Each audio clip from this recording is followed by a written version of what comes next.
आप सभी को प्यार भरी राधा स्वामी जी।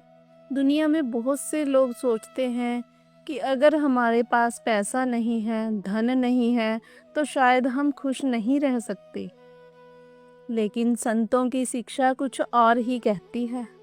संत कहते हैं कि अगर हमारे पास गुरु पर विश्वास और भजन सिमरन है, तो सबसे बड़ी दौलत हमारे पास पहले से ही है।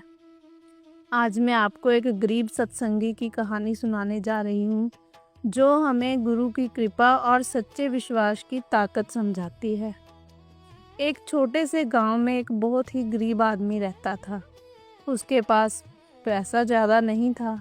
वह मेहनत मजदूरी करके अपने परिवार का गुजारा करता था। लेकिन उसकी एक खास बात थी, वह बहुत बड़ा सत्संगी था। गांव के लोग उससे कहते कि तू इतना गरीब है, फिर भी रोज भजन सिमरन करता रहता है, इससे तुझे क्या मिलेगा।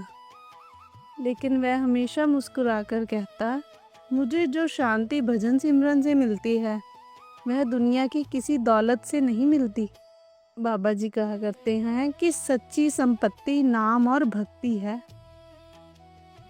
एक दिन उस गरीब आदमी का काम भी छूट गया।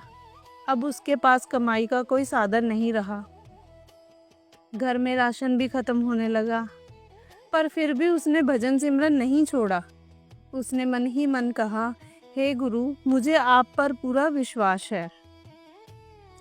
कुछ दिनों बाद गांव में एक नया काम शुरू हुआ। उस काम के लिए मजदूरों की ज़रूरत थी।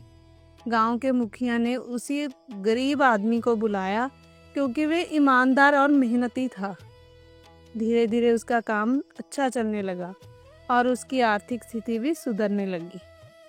तब उसे समझ आया कि मुश्किल समय में भी उसने विश्वास नहीं छोड़ा, और शायद यही उसकी सबसे बड़ी ताकत थी। बाबा जी अक्सर कहते हैं कि जब हम सच्चे मन से गुरु को याद करते हैं, तो हमें अंदर से शक्ति मिलती है। इस कहानी से हमें 3 बातें सीखने को मिलती हैं। सच्ची दौलत भक्ति और नाम है। मुश्किल समय में भी विश्वास नहीं छोड़ना चाहिए। गुरु की कृपा हमेशा हमारे साथ रहती है। अगर कभी जीवन में कठिन समय आए तो निराश मत होइए, बस गुरु को याद कीजिए और भजन सिमरन करते रहिए, क्योंकि जब विश्वास सच्चा होता है तो गुरु ज़रूर हमारा साथ देते हैं। अगर आपको ये कहानी अच्छी लगी तो वीडियो को लाइक और शेयर ज़रूर करें। राधा स्वामी जी।